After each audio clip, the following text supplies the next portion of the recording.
Okay, I'm just making a recap what we have learned in the previous session, and then we will you can move to the next one. So in the previous session, I've shown you that how you can create the automation of your REST API as well as your you can say of your uh, REST API as well as your SOAP API. So I've created you can say same thing I've created here in the SOAP based web service. Here you can see I've created this functionality like how you can create and verify student test case. So I created a property transfer, this one student step, and then we have verified it here. And we have learned that how you can fetch the data from the database also. Is it okay? Anybody have any question? Anybody have any question here? Okay, and we have learned that how you can fetch the data from the database. These are the steps. Create student properties, and here we have learned about the how you can fetch the data from the database, and you can use your automation. Is it okay? किसी को कोई question? Anybody have any question? Haji, yes, no, kuch to bolo. No, sir. No, sir. No. So I'm going to learn few new things here in your automations in SOAP AI. So what we have learned, so let me take the example of create verify students here also. I can take the example of, you can say, I can take the example of REST and SOAP. In terms of automation, I've shown you both are same. आप जब उसका automation करने जा रहे हो, तो चाहे उसे आप SOAP का करो REST. In terms of configuration, that are different. ठीक है, तो यहाँ पे मैंने किया rest of the things I'm going to show you very important things. This is create student properties, okay, and this is the create student property transfer, okay, and this is the create student steps where we are just you can say passing the data from the properties to that step, and after that create student get student property transfer and get student step. So anybody can remind this? किसी को याद आ रहा है कि सब ऊपर से जा रहा है? याद आ रहा है ये चीजें? Anybody? Nikita, you can remind? Yes, sir. So now we are going to learn very important thing that is called validation. हम और भी चीज पढ़ेंगे, but I want to cover the important thing that is called validation. कैसे हम validation करते हैं? So validation is always going with the step that is called request step. जहां पे भी request step होगा, you can see a SOAP, this one, and you can take the example of REST also. जहां पे भी validation कहां पे लगेंगे? जहां पे कौन सा step use हुआ होगा? कौन सा step use हुआ होगा? Tell me. Request. Like SOAP, ये वाला प्रॉपर्टीज में कोई वैलिडेशन नहीं लगाते, यहाँ नहीं लगाते. वैलिडेशन कहाँ होगा? When you are firing a request and you are getting the response, and that is possible in this system. Yes or no? Yes. भाई यही सिस्टम पे होगा जो कौन सा होगा, या तो टेस्ट SOAP वाला या रेस्ट वाला.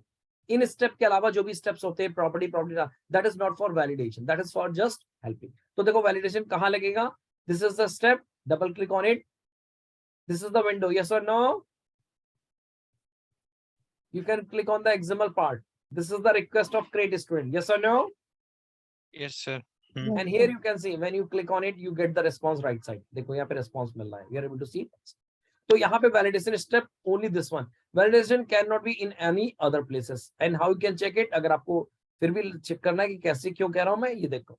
You will see in this, especially in this request, you will get an option assertions. Are you able to see this one? आपको नीचे एक टैब दिख रहा होगा assertion. Are you able to see? Yes, sir. So assertions are also known as validations. आप उसे assertion बोल दो, or you can call it validation. So you will see this tab you will able to see on this step, or you can go here. इस step में चले जाओ, you are able to see this one assertion. But if you go to the student property step, are you able to see any assertion step here? You can see here. कोई assertion step दिख रहा है? No. Property transfer में are you able to see? No, because assertion will only. आप ही बताओ assertion कहाँ लगाओगे? जहाँ पे request के बाद response आ रहा है. Mainly assertions are applied on response. Yes or no? Okay. So this is the proper place to assert, and that's why you are getting this option here. अब assertion कैसे होते हैं, कितने तरह के होंगे, that you are going to learn it today. So click करते हैं assertions. Okay, I'm recording the session. Yes, I'm recording the session. Okay, great. So when you click on assertion, you will able to see a plus button here. Click on plus, and you have to learn the few assertions. So I'm going to cover the every important assertion here. So one of the important assertion is there XPath match. What is the important assertion? XPath. That is a very, very important. Rest of the assertion you can use it, but not so much important. Okay. The main assertion is XPath. Is it okay? Yes, sir. So I'm going to click on XPath match. Click on add. It will open a window something like that. ये window ऐसे open करेगा. अब XPath assertion का match मतलब क्या होता है? XPath का मतलब आप अपने response, because it is XML, तो इस XML में every data is going to be stored in the form of tags, XML tags, yes or no? Yes. तो यहाँ पे जो आपको वैलिडेशन करना होता है वो भी यहाँ पे क्या होगा, XPath का मतलब आप अपने XML का वैलिडेशन कर रहे हो. जस्ट सी हियर, आपको validation, the first instruction is that you have to verify, आपको सिर्फ वेरीफाई करना है that ID tag is available in my response. क्या वेरीफाई करना है कि ID नाम का फील्ड मेरे रिस्पांस में है कि नहीं. आई am not talking about the value, what I am checking, ID field or tag is available in the response. Are you getting my point? Yes, sir. तो देखो कैसे assertion करते हैं. Here we will write the XPath of the ID. ID का XPath क्या होगा, slash slash, यही होगा. Yes. So this is the XPath of the ID and you wrap this thing in a function that is called exist. आप इसके exist एक function बनाओ and you can pass ID and you will see here you are writing a function. ये expression होता है और you can call it function. ये जब रन करेगा तो क्या चेक करेगा, ID एग्जिस्ट करता है कि नहीं करता. It ID exists, it will return true, otherwise it will return false. और what is the below one, यहाँ पे आपको बताना है आपका एक्सपेक्टेशन क्या. In your case exits ID should be true or false, that is your scenario. मेरे scenario में, take the example, I am expecting that ID should be present there, so I will write true. क्या लिखूंगा, is it okay? True. Yes. अब देखो मैं इस SSN को save कर रहा हूं and you will see this SSN is giving you the valid, and let me rename it valid1. मैं इसका नाम भी valid कर देता हूं, मैं कर देता हूं validate ID exist. Is it okay? मैंने validation का rename करके नाम कर दिया so that, and I'm going to run it again. देखो मैं फिर से रन कर रहा हूं. It is running and go to the SSN. Are you getting this is green, yes or no? Valid ID, right? Yes, validated ID exists. You are getting that it is giving green, yes or no? Mm-hmm. क्योंकि आपके response में ID नाम की field आ रही है. Yes or no? Yes. अब देखो अगर मेरी एक्सपेक्टेशन ये होती है, इट कैन बी एक्सपेक्टेशन कि मेरे सिनेरियो में ID एग्जिस्ट नहीं करनी चाहिए. Suppose take the example, are you getting my point? Yes. False. So expression will be same but your scenario will be false. Yes or no? Yes. जी yes or no कुछ तो बोला करो, आप लोग बोलते नहीं हो. Yes. तो देखो मेरी एक्सपेक्टेशन क्या है कि मैं चाह रहा हूं ID एग्जिस्ट नाउ, वो मेरा scenario. I can give the, okay if you are confuse let me give the another good example. ID को मैं ट्रू मान लेता हूं but I am adding another assertion. अच्छा, आपके सिनेरियो में whenever I am calling a create student API, in the response are you expecting any age?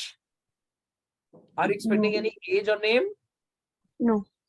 So I want to validate, मैं make sure करना चाहता हूं कि मेरे रेस्पॉन्स में एज नाम की कोई वैल्यू, एज नाम का कोई वैल्यू या नेम नाम की कोई वैल्यू नहीं होनी चाहिए. That is my validation. तो कैसे करूंगा, add XPath and here you can give expression EXIST exists.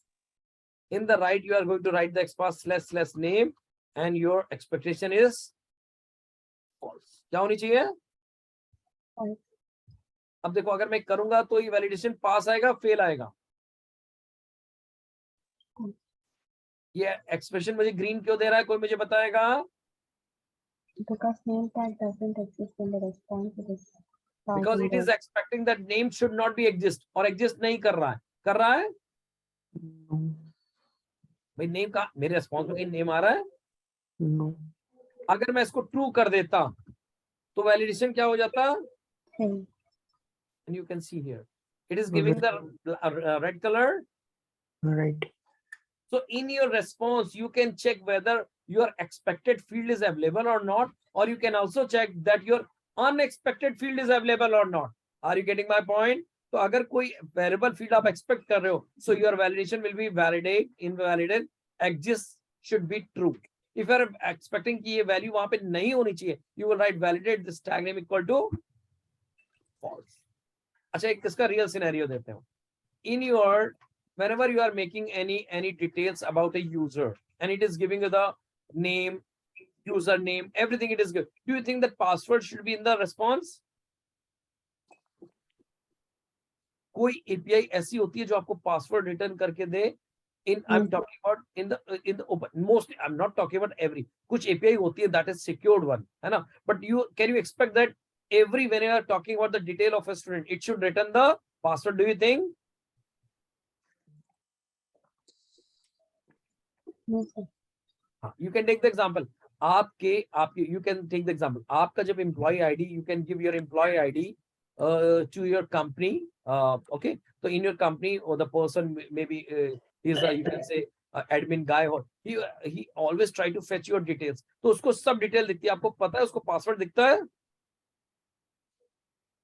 उसको आपको पासवर्ड दिखता है एम्प्लॉय आईडी के साथ? नहीं दिखता. आप लोग इतना सोचते क्यों यार? आप लोग तो मैनुअल टेस्टिंग करते हो यार. पासवर्ड कभी भी किसी की डिटेल में पासवर्ड नहीं दिखाया जाता. ठीक है. So in my case if I am getting the detail, तो मेरी एक्सपेक्टेशन हो, I am not saying that, लेकिन मेरा सिनेरियो कहता है detail whenever getting the student, it should only show you the ID. Getting my point? अगर उसमें कोई पासवर्ड की फील्ड है, that should not be available here. That is my validation. तो मैं कैसे वैलिडेट करूंगा कि पासवर्ड फील्ड नहीं आ रही? कैसे वैलिडेट करूंगा? The validation will be exist password should be false. Getting my point? Yes, sir. आप लोग की वॉइस से मुझे कॉन्फिडेंस ही नहीं आता है. कोई डाउट है किसी को? Sukesh, No, sir, till now. No, sir. is it okay? Hmm. श्रृंखला, आपको कोई डाउट है? बट यू कैन श्रृंखला डोंट थिंक अबाउट. अगर आपको कोई डाउट है, यू कैन आस्क मी. कोई डाउट है? सर बस एक चीज था, मतलब कि हम अभी कर क्या रहे हैं? हम कर क्या रहे हैं? हम ये कर रहे हैं कि जब एपीआई में हम यहाँ पे हम क्या कर रहे हैं, हमने एपीआई की रिक्वेस्ट करी है ना, हमारे फ्लो में करी, चाहे तो रिक्वेस्ट करी, यहाँ पे रिस्पॉन्स आया. Yes sir. ये रिस्पॉन्स हमारा एक्सपेक्टेड वन है कि नहीं है? मतलब हम जो एक्सपेक्ट कर रहे हैं रिस्पॉन्स से, वो आ रहा है कि नहीं आ रहा. जैसे कि आप मुझे बताओ, अगर मैं यूआई का एग्जांपल लें, अगर मैं यहाँ पे एक अमेजोन की वेबसाइट में, और मैं आपसे कहता हूँ because we don't try to relate, हम रिलेट नहीं कर पाते, दैट इज द प्रॉब्लम. अगर मैं यहाँ पे चेक कर रहा हूँ कि मेरा सर्च फंक्शनलिटी सही चल रही है कि नहीं चल रही, तो अगर मैं यहाँ पे नोकिया लिखूं और यहाँ पे इस पर क्लिक करूं, तो आपका एक्सपेक्टेशन क्या होगा? कैसे चेक करोगे सही चलेगी नहीं चल रही है? सब कुछ आ जाए नोकिया से रिलेटेड. नोकिया से रिलेटेड सब कुछ आएगा. तो यहाँ पे जो डिस्प्ले होना चाहिए वो सब नोकिया से रिलेटेड होना चाहिए और कुछ नहीं. यस और नो? Yes sir. अगर यहाँ पे सैमसंग से रिलेटेड आ जाए, तो आप मानोगे ना कि सर्च फंक्शनलिटी थोड़ी गड़बड़ चल रही है? ट्रू. Yes sir. तो try to compare same thing with your API. API में मैंने आपसे बोला, whenever you are firing any API, आप यहाँ पे कोई एपीआई कॉल कर रहे हो, ओके, आपकी एक्सपेक्टेशन होगी, फिक्स होगी ना क्या आना चाहिए. हाँ तो जी. आपने अगर किसी स्टूडेंट का नेम ए सब्जेक्ट डाला है, तो आपको ये डॉक्यूमेंट में लिखा होगा, if you go to the document, कि डॉक्यूमेंट में लिखा होगा सैंपल रिजल्ट क्या होगा. Let me show you that thing also. तो ये डॉक्यूमेंट आप जब भी देखो, try to understand the document. Document is telling you everything here. तो अगर मैं यहाँ पे आपको दिखाऊं सोप सर्विस का एग्जांपल, एड स्टूडेंट केस में ऐसा होना चाहिए था आपका रिस्पॉन्स सैंपल. हाँ जी, यस और no? Yes, sir. This is the sample request, this is sample response. आपका जो रिस्पॉन्स होना चाहिए उसका स्ट्रक्चर ये होना चाहिए. इस स्ट्रक्चर में आईडी आ रहा है, तो आपके यहाँ पे रिस्पॉन्स में भी आईडी आना चाहिए.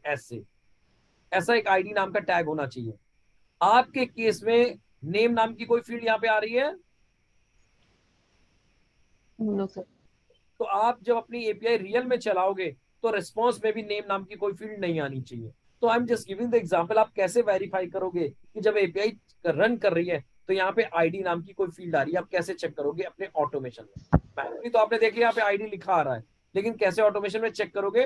तो आप अपने कोड में यहाँ पे प्लस ऐड करके एक वैलिडेशन लगाते हो कि इसमें कोई भी एक्सपाथ को आप चेक कर सकते हो कि टैग अवेलेबल है कि नहीं. तो कैसे चेक करते हैं? यहाँ पे आप लिखते हो टैग का एक्सपाथ.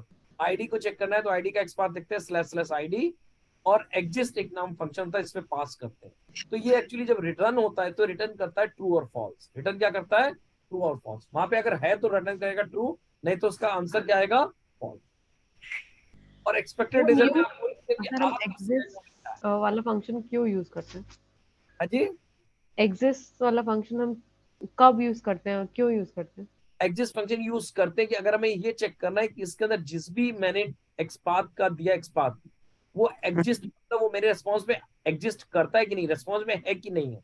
अगर एग्जिस्ट यूज करते हैं तो ये बताता है, ये चेक करके बताता है इसमें है कि नहीं है। अगर होगा तो इसे हमें आंसर देगा ट्रू, और अगर नहीं होगा तो हमें क्या रिटर्न देगा, फॉल्स। तो वो तो हमें ऐसे ही दिख रहा है ना, मतलब सारी, मतलब जैसे अरे हम तो मैं अगर यही तो आपसे बता रहा हूँ, आप मैनुअल छोड़ो, आपका जब ऑटोमेशन में रन करेगा तो अच्छा। उसे कैसे पता चलेगा, मेरी बात समझे। हम्म, तो हम ठीक है। एक्चुअली देखो मैं बताऊं, ये आपकी नहीं, ये मोस्टली 99% लोग, जब मैं सिलेनियम पढ़ाता हूँ तो सबसे बड़ा मैंने देखा है लोग क्यों प्रॉब्लम करते हैं, and that is very common problem. वो मैनुअल और ऑटोमेशन दोनों को अलग अलग कर देते हैं। मैनुअल और ऑटोमेशन दोनों सेम चीज है, जो मैनुअल में करना है ऑटोमेशन में सेम चीज करनी है, बट डिफरेंस ये है कि वहां पे आपकी आंखों का और हाथ का इस्तेमाल नहीं करना है। वहां पे किसका इस्तेमाल होता है, जब कोड रन होगा ऑटोमेशन टेस्ट केस, केवल कोड चलेगा, कोड से कोड का काम होगा। Getting my point. Right. तो जब आपने ग्रीन बटन पे क्लिक किया, ये इसको रन किया आपने, इससे तो देख लिया, लेकिन अगर मैं आपसे कहूं, देखो थोड़ी देर के लिए मैं पूरे टेस्ट केस को रन कर रहा हूँ, ये पूरा टेस्ट केस है, राइट सर। मैंने पूरा टेस्ट केस रन कर दिया। टेस्ट केस के अंदर मैं कैसे वो काम करूं, मैं तो आंखों से चेक नहीं कर रहा हूं, मैंने रन कर दिया। मैं कैसे ये चेक करूं अपने कोड से कि मेरे रेस्पॉन्स में जो जो चीजें मैं चाहता हूं वो आ रही हैं या नहीं आ रही हैं। तो मैंने देखो यहाँ पे फेल क्यों कर रखा है, क्योंकि मैं अपने कोड में वैलिडेशन कैसे कर रखा है, इस स्टेप में जाके अगर आप ध्यान से देखो तो एक वैलिडेशन लगाया है कि आईडी एग्जिस्ट करती है कि नहीं। तो इसने जब एक कोड चला तो इसने चेक किया कि मेरे आईडी रिस्पॉन्स में है, तो आंसर मैंने बोला था मुझे ट्रू चाहिए, मतलब होना चाहिए, तो इसने पास कर दिया। लेकिन मैंने नेम एग्जिस्ट में क्या लिखा था, कि एग्जिस्ट करनी चाहिए कि नहीं करनी चाहिए, ट्रू। ट्रू। मतलब मैं क्या बोल रहा हूँ, मतलब मैं वैलिडेशन क्या बोल रहा हूँ, कि एग्जिस्ट करनी चाहिए, मेरा एक्सपेक्टेड क्या था, और मेरे रेस्पॉन्स में एग्जिस्ट कर रही है, नहीं कर रही। नहीं कर रही है, तो फेल हो गई। मैंने आपको एग्जांपल दिया, वो मुझे पता है कि सिनेरियो में ये हमारा नई सिनेरियो है, लेकिन हमने आपको बताया कि अगर कोई आप चाहते हो कि एग्जिस्ट नहीं कर रही, इसका भी कोई चेक लगाना चाहते हो, तो सिर्फ एक्सपेक्टेशन में क्या लिखना है, फॉल्स। तो देखो मैं चाहता हूँ नेम एग्जिस्ट नहीं करी, अगर मुझे वैलिडेशन करना है तो मैं क्या लिखूंगा। False. तो अब देखो गलती से क्या होगा, मान लो गलती से रेस्पॉन्स में अगर डेवलपर की गलती से यहाँ पे नेम नाम का कोई डेटा आ गया, तो मैं बोलूंगा ये एक्सपेक्टेड नहीं है, नेम नहीं आना चाहिए, केवल क्या आनी चाहिए, आईडी। तो अपने आप वैलिडेशन क्या हो जाएगा, फेल हो जाएगा। Are you getting my point. हम्म। श्रृंखला आपको समझ में आ रहा है। Yes sir. अच्छा अब श्रृंखला दूसरी चीज देखो, मैंने डेटा डाला, आपको क्या लगता है यहाँ पे जब रेस्पॉन्स में, एक तो आईडी टैग मैंने चेक कर लिया, दूसरा वैलिडेशन क्या है, यहाँ पे आप चेक करते हो क्या, वैल्यू, क्या चेक करते हो। Value. अब आंखों से आप मैनुअल टेस्टिंग में क्या करो, आप बोलोगे प्रदीप मैं तो चेक कर ले रहे हो, जब आप यहाँ पे डाल रहे हो एंटर कर रहे हो तो यहाँ पे एक आईडी जनरेट आ रही है 3044, यस और नो। Yes sir. Yes. अब ऑटोमेशन में कोड मैं कैसे करके रखूं कि जब टेस्ट केस चले तो अपने आप ये वेरीफाई करे कि इसके अंदर कोई वैल्यू भी आ रही है। Are you getting my point. Yes. तो देखो उसको वैलिडेट करने के लिए अगर आपको कोई वैलिडेशन वैल्यू करनी है, तो देखो एसर्शन में सेम होता है, एक्सपाथ एसर्शन यहाँ पे सेम यूज करेंगे, बस यहाँ पे डिफरेंस क्या आएगा, यहाँ पे एग्जिस्ट फंक्शन ना यूज करके आप अगर ऐसे लिख दो क्या, आईडी, तो ये आईडी क्या रिटर्न करता है, उसकी वैल्यू क्या रिटर्न करता है। Value. तो देखो अगर मैं यहाँ पे एक्सपेक्टेड लिख दूं, अभी एक्सपेक्टेड क्या लिख दूं, करंट सिनेरियो में जबकि पहले से टेस्ट केस चल रहा है, आईडी क्या बनी थी 30, 4 4। तो मैंने यहाँ लिखा 3044, मैंने लिखा, मैं सेव करता हूँ, आप मुझे बताना मेरा ऑटोमेशन पास हो रहा है कि फेल हो रहा है।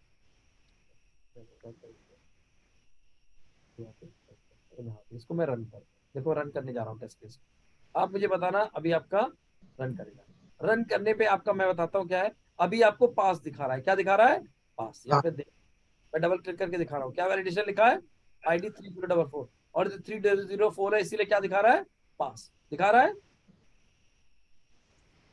हाजी कुछ तो बोलो। Yes, sir. अगर मैं इसे फ्रेश चला दूंगा अभी तो पास होगा कि फेल, fail, फेल होगा, क्योंकि देखो मैंने चलाया, ये फेल क्यों हुआ, क्योंकि एक्सपेक्टेड में क्या आ रहा है, लॉग को देखो, expected is 3044 but actual is. 3045. तो आपका ये डेटा, आपको जो वेरीफाई आप मैनुअली करते हो वो यहाँ पे कैसे कर सकते हो, आप अपना एक्सपेक्टेड, जो भी आपका एक्सपेक्टेड है वो यहाँ पे दे दो, और यहाँ पे तो जब आपका टेस्ट केस चलेगा तो सारा काम एक साथ होगा। अब मुझे वैलिडेशन करना है, सपोज मुझे वैलिडेशन करना है, तो मैं यहाँ पे क्या करूंगा, अपने हाथ यहाँ पे वैलिडेशन का आउटपुट डेटा लगा दो। Are you getting my point. अब देखो एक काम कर सकते हैं यहाँ पे। हाँ जी सिंगला क्लियर हो रहा है? Yes sir. अब देखो यहाँ पे मैं एक इंटरेस्टिंग चीज बता रहा हूँ। यहाँ पे मैं एक्सपेक्टेड है, हर बार आके चेंज तो करूंगा नहीं, अगली बार चलाऊंगा क्या होगा, 3046 होगा। हम्म तो मेरा एक्सपेक्टेशन के लिए यहाँ पे हार्ड कोड करने से अच्छा मैं आपको तरीका बताता हूँ कि यहाँ पे जब हार्ड कोड करने जाते हैं तो क्या करते हैं। तो आपको करना क्या चाहिए, यहाँ पे करना क्या चाहिए कि जब हम टेस्ट डेटा बनाते हैं, ये भी हमारा किसका पार्ट है, टेस्ट डेटा। ये हमारा एक्सपेक्टेड टेस्ट डेटा क्या है, 3045। अगली बार रन करो 3046। Are you getting my point? हम्म तो आप क्या कर सकते हो, या तो एक तरीका है कि अगर आप यहाँ पे चेंज करो तो हर बार चेंज करो, that is not a good idea. तो आपका तरीका ये कि आप एक काम कर सकते हो कि जहां आप अपनी प्रॉपर्टीज डिफाइन करते हो, यहाँ पे नेम एज किया, यहाँ पे चाहो तो एक और डेटा आप डिफाइन कर सकते हो, EXPECTED, expected ID. Getting my point? क्या डाल दिया मैंने? आईडी। तो यहाँ पे कोई भी डेटा स्टोर करने का काम करते हो। तो जब भी आप रन करने जा, अब आप अगली बार रन करना जा रहे हो तो आपने नेम रख लिया रेम, इनपुट के लिए राम 22 सो, एक्सपेक्टेड वेरिएबल क्या रख लिया कि आईडी क्या होना चाहिए, एक्सपेक्टेड आईडी रिजल्ट में 304। ठीक है, क्या रख लिया, 304। हाँ जी बोलो तो। 3046। और ये हमारे रन टाइम पे आएगी कि नहीं आएगी, आनी चाहिए, क्योंकि अगर 3045 पहले बनी है तो अब क्या बनेगी, 3046। लेकिन ये मैंने एक जगह लिख दिया। अब ये वैलिडेशन यहाँ पे कैसे चलेगा, ध्यान से देखना। तो वैलिडेशन का तरीका मैंने उस दिन बताया था, उसमें क्या कि यहाँ पे हार्ड कोडेड की जगह आप क्या लिख सकते हो, एक्सप्रेशन। क्या लिख सकते हो, एक्सप्रेशन। अगर आपको याद हो तो कैसे बताया था, किसी स्टेप से कोई प्रॉपर्टी डेटा कैसे लेके आते हैं, बताया था पूरा पाथ। या तो आप पेड वर्जन पे देख सकते हो, राइट क्लिक गेट डेटा और चले जाओ वेरिएबल के पास। कहां पे आपका वेरिएबल बनाया मैंने, क्रिएट स्टूडेंट प्रॉपर्टीज, वेरिएबल का नाम क्या था, एक्सपेक्टेड आईडी। यहाँ पे पाथ बन के आ रहा है। क्रिएट। ओके। अभी पाथ क्या है, अगर आपने पिछले सेशन में ध्यान दिया हो तो मैं बता रहा था कि अगर किसी की प्रॉपर्टी को कहीं पे एक्सेस करना है, कहीं पे भी, तो तरीका क्या होता है, लिखो डॉलर। आप मुझे यहाँ बता सकते हो, उसको मैं सेव कर रहा हूँ। ठीक है, आप मुझे खुद बताना यहाँ पे ये प्रॉपर्टी कहाँ स्टेप पड़ी, स्टेप का नाम क्या है,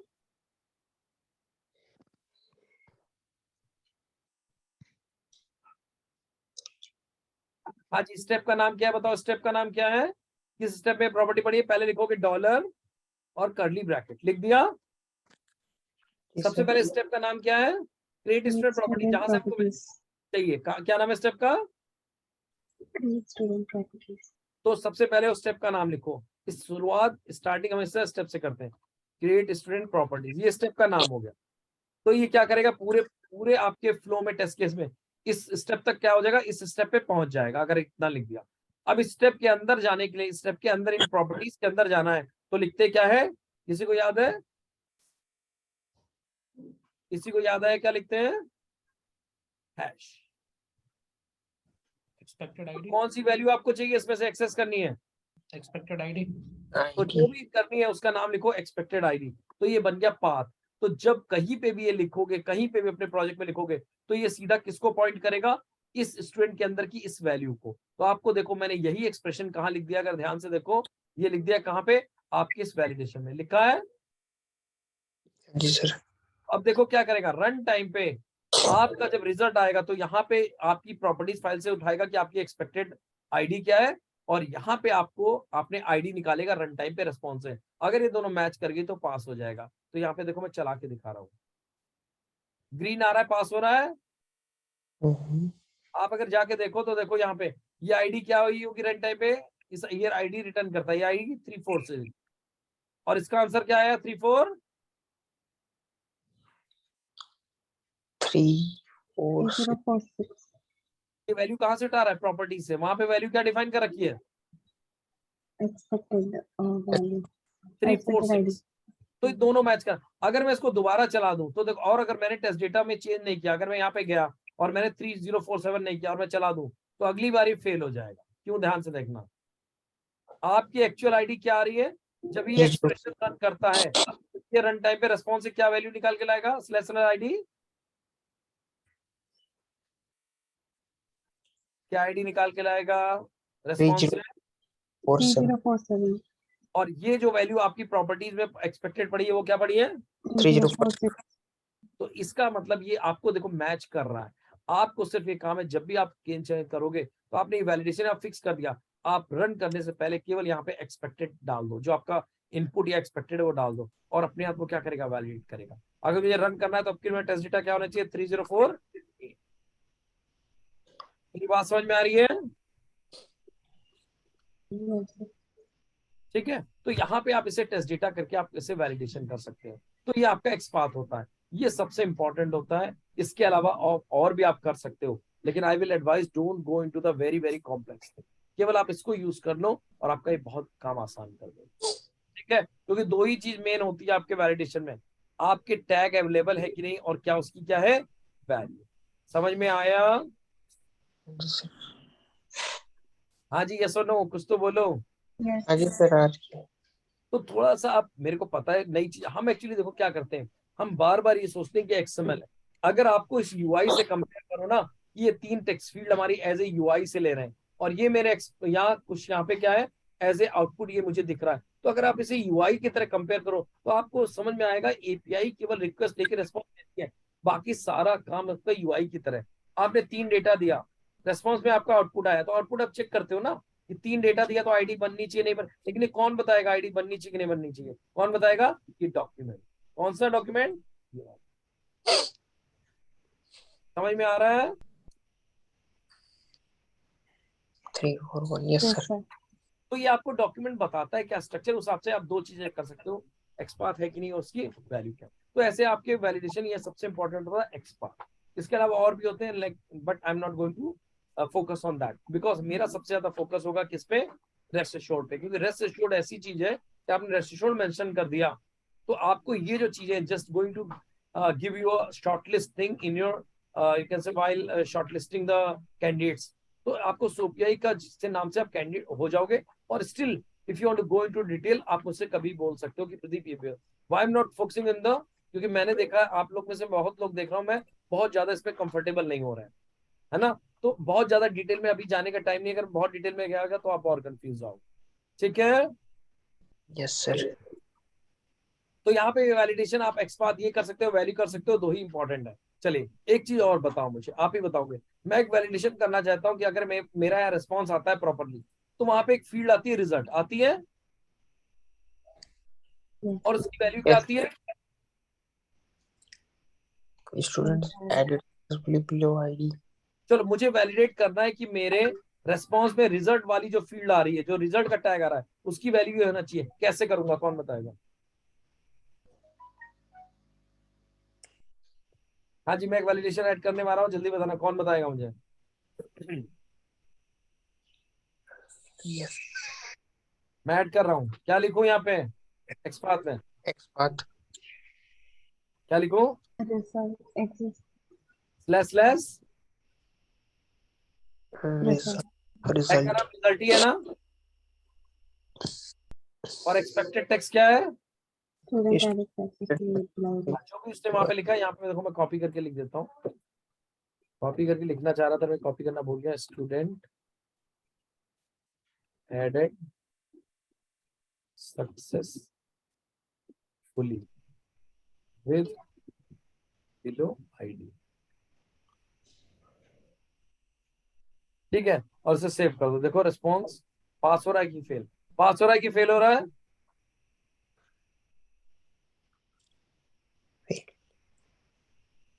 Succeed. फेल हो रहा है। क्योंकि आपको लग रहा है कि ये फेल इसलिए हो रहा है कि फिर भी प्रदीप ने सही दिया। आप अगर मैच करो, क्या ये टेक्स्ट और जो मैंने दिया है उसमें कोई डिफरेंस तो नहीं है? नो Successfully spelling is हाँ जी, बिल्कुल सही। ये गलती नहीं कर रहा, मैंने ही गलती करी है। मेरा एक्सपेक्टेड है सक्सेसफुली, मैंने यहाँ पे डबल सी लगा रखा है, और यहाँ पे जो एक्चुअली आता है वो एक सी आता है ना। यस तो यहाँ पे ये देखो, अब यहाँ पे इसको कंसीडर कर सकते हो। अगर आपके डॉक्यूमेंट में, ध्यान से देखना, अगर आपके डॉक्यूमेंट में ये लिखा हुआ है कि वहां पे डबल सी होना चाहिए, तो ये टेस्ट केस मेरा सही बग पकड़ रहा है। समय सही कह रहा हूँ? ओके अगर मैं यहाँ पे एक्सपेक्ट कर रहा हूँ तो मैंने तो सही लिखा है, देखो कि सक्सेसफुली में 2 सी होने चाहिए। अगर ये डॉक्यूमेंट में लिखा है कि मैसेज के अंदर वैल्यू होनी चाहिए, तो मेरे इस टेस्ट केस ने क्या कर दिया, उस बग को पकड़ लिया। समझ रहे हो? राइट yes, अगर ये वहां के एक्सपेक्टेड में लिखा है कि एक ही सी होना चाहिए, लिखूंगा और इसे रन करता हूं, तो देखो ये पास हो गया कि नहीं हो गया? Yes sir. तो मेरा यहाँ पे सिर्फ बताने का पर्पज है कि जब भी किसी टैग की वैल्यू है तो यहाँ पे टैग का एक्सपाथ लिखो और यहाँ पे उसकी वैल्यू जो आप एक्सपेक्ट कर रहे हो ये अपने आप रन टाइम पे चेक करेगा। अब देखो एक सिनेरियो आपको दिखाता हूँ यहाँ पे। अगर मान लो किसी वजह से फेल हो गया तो ये वैलिडेशन आपका अपने आप फेल हो जाएगा। क्यों? अगर मान लो किसी वजह से आईडी जनरेट नहीं हो पाई। Getting my point? हाँ जी, यस और नो? Yes, yes sir. तो आपको दिखाता हूँ। फॉर एग्जाम्पल एक काम करते हैं, मैं ट्राई करता हूँ इसमें नेम नाम की फील्ड को देता ही नहीं हूँ, दिया नहीं, और मैं इसको रन करता हूँ। ठीक है, यहाँ पे नेम नाम की फील्ड मैंने इसका मतलब डेटाबेस में मैंडेट, अच्छा डेटाबेस में मैंने क्या आईडी मैंडेटरी कर रखी है, आपके यहाँ पे इसलिए नहीं आ रहा। लेकिन एक काम करते हैं, आई can give you same example, I can show you in अंदर वैलिडेशन। एक दूसरी जगह दिखाता हूँ, गेट्स टू माय आईडी। यहाँ पे एक वैलिडेशन है, यहाँ पे लिखा आईडी। ठीक है, अब एक काम करते हैं, यहाँ पे एक्सटर्नल है, यहाँ पे इसको रिटर्न करते हैं और यहाँ पे आईडी नहीं देते हैं, कोई आईडी नहीं देते। मान लो फॉर एग्जांपल, और let me give a wrong ID, मैंने दे दी आईडी 0। यार इसमें डिटेल में सारी डिटेल जो आती है वो आ रही है कि कुछ और आ रहा है? रिजल्ट की वैल्यू क्या आ रही है? failure. Sorry, this ID do not sorry exist. This ID do not exist. अगर मैं यहाँ कोई वैलिड आईडी देता 3044, तो रिजल्ट की वैल्यू क्या आती है? मुझे सिर्फ ये बताना, क्या वैल्यू आ रही है? Your operation completed successfully. तो यहाँ पे देखो, बार बार आप लोग कंफ्यूज होते हैं। कंफ्यूज कुछ नहीं होना है, ये मेरा सैंपल रिक्वेस्ट होती है, सैंपल होता है। इसके बाद इस सैंपल में आपके आंखों से तो आप वैलिड करो। अगर कोड में मेरे रेस्पॉन्स में एज आईडी नेम सब्जेक्ट आ रहा है कि नहीं आ रहा है, तो कैसे चेक करोगे बताओ? इसमें वैलिडेशन कैसे चेक करूं? मुझे चेक करना है एज एग्जिस्ट करता है कि नहीं रेस्पॉन्स में। कौन बताएगा? एज टैग एग्जिस्ट करता है कि नहीं करना, मुझे एज टैग को चेक करना है। क्या लिखूं? Open brackets. Exist less Slash age. और यहाँ पे मेरी एक्सपेक्टेशन क्या है? True. तो देखो ये अपने आप चेक करेगा है कि नहीं है, तो ये देखो कर दिया। अगर आपको चेक करना है कि एज एग्जिस्ट की वैल्यू आपकी एक्सपेक्टेड है कि नहीं है, यानी कि मुझे पता है इसकी एक्सपेक्टेड वैल्यू 22 है, तो कैसे करेंगे? देखो इस केस में जब यहाँ पे नाम देते हैं, यहाँ पे नाम दे देता हूं मैं एज वैलिडेशन, मैंने नाम दिया एज वैलिडेशन और मैंने किया ओके। अब इसके अंदर देखो मैं क्या लिख रहा हूँ, मुझे एक्सपाथ नहीं चेक करना है, मुझे टैग नहीं चेक करना, मुझे इसकी वैल्यू चेक करनी है। तो यहाँ पे क्या करते हैं, वहां एग्जिस्ट का यूज करते हैं, यहाँ पे एग्जिस्ट का यूज करने की जरूरत नहीं, स्लैश स्लैश एज एक्सपेक्ट में क्या लिखेंगे? 22। 2। अब देखो मैंने किया सेव। अब ये देखो यहाँ पे वैसे भी पास हो रहा है, दोबारा रन करो तब भी पास होगा। लेकिन अगर मैंने मान लो for example, I am just giving the example, कि मान लो मुझे पता है कि मेरे इस आईडी के लिए जो एज है वो क्या है 23, तो मैं एक्सपेक्टेड में क्या डालूंगा यहाँ पे? 23। और आपको पता है जब वैलिडेशन करेगा तो मुझे दिखाएगा क्या है ये? Fail. तो मैं आपको सिर्फ एग्जांपल दे रहा हूँ कि आपको जो भी यहाँ पे टैग चेक करना है एग्जिस्ट वो चेक कर सकते हो, उसकी वैल्यू क्या है वो चेक कर सकते हो। टैग चेक करने के लिए एग्जिस्ट फंक्शन का यूज करना है और उसके अंदर एक्सपाथ और वैल्यू के लिए केवल टैग है। ठीक है, हाँ जी सर। Yes, तो sir. ये आपका होता है वैलिडेशन पार्ट। इसमें ये वैलिडेशन आप हर उसमें लगा सकते हो। आप रिजल्ट में लगाना चाहो, देखो रिजल्ट में अगर लगाना चाहो तो मैं आपको रिजल्ट में दिखाता। आपके केस में पॉजिटिव के केस में क्या एक्सपेक्टेड है? रिजल्ट टैग का आउटपुट क्या होना चाहिए? पहले इसको सही करते हैं, इसको 22 कर देते हैं। देखो मैं रिजल्ट पे भी वैलिडेशन लगा रहा हूँ कि आपके रिजल्ट पे वैलिडेशन लगाया मैंने यहाँ पे एक्सपाथ और यहाँ पे इसका नाम रखते हैं result message, result MSG validation. Valid. तो यहाँ पे लिखा, आप देखो मैं यहाँ पे कैसे चेक करूंगा, यहाँ पे क्या रखूंगा? रिजल्ट का टैग का नाम क्या है? RES। Slash result. और आपका जो मैसेज एक्सपेक्टेड है ये है, ये देखो। तो अभी पास हो रहा है कि नहीं हो रहा है? देखो फिर से रन करूंगा, पास हो रहा है। अब आपको निगेटिव बना के दिखाता हूँ। मान लो फॉर एग्जांपल मैं यहाँ पे देता हूँ ID2। अब ID2 में मान लो एग्जिस्ट, कहा कि मेरा एक्सपेक्टेशन है एग्जिस्ट करनी चाहिए डिटेल, लेकिन एग्जिस्ट नहीं करेगी। अगर नहीं करती है तो देखो रन कर रहा हूँ, एग्जिस्ट कर रही है। Hmm. तो मैंने कैसे वैलिडेशन किया? मेरे एग्जिस्टेंस में सारे वैलिडेशन कौन कौन से फेल हो गए? अगर मैं एक्सपेक्ट कर रहा हूँ ID2 एग्जिस्ट करनी चाहिए, तो ना देखो मेरा कौन कौन से सेशन फेल हो गए। एज का सेशन फेल हो गया, Yes, sir. एज की वैल्यू का फेल हो गया, वो तो चलो सेकंड लेवल है। रिजल्ट का फेल हो गया, रिजल्ट में एक्सपेक्ट क्या था, योर ऑपरेशन कंप्लीट सक्सेसफुली, जबकि क्या आया, failure. तो यहाँ पे फिर से मैं बता रहा हूँ कि एक ही चीज अगर आप समझ गए तो आपकी सारी लाइफ आसान हो जाएगी, कि वैलिडेशन का मतलब आपके रिस्पॉन्स में टैग आ रहे हैं कि नहीं आ रहे हैं, और जो टैग आने चाहिए वो आ रहे हैं कि नहीं, जो नहीं आने चाहिए वो नहीं आने चाहिए, और जो वैल्यूज है वो आपकी हर टैग की अपनी एक वैल्यू होती है, वो वहां पे आ रही है कि नहीं आ रही। मेरी बात मैनुअली आप कैसे वेरीफाई करते हैं कि ये 2ID का डेटा आना चाहिए, आपकी उम्मीद है आना चाहिए, और नहीं आ रहा, कैसे वेरीफाई करोगे, ये मैसेज। हाँ जी, क्लियर है। Yes, sir.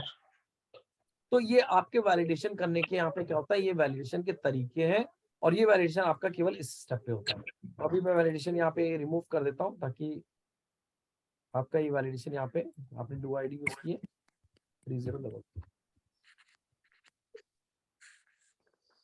हाँ जी, क्लियर है ये validation. Yes, sir. Yes, sir. चलिए और बताता हूँ आपको और कौन से स्टेप मिलते हैं आपके ऑटोमेशन को आसान करने के लिए, और स्टेप होते हैं आपके कंडीशनल गो टू। ठीक है, कंडीशनल गो टू क्या होता है मैं बताता हूँ।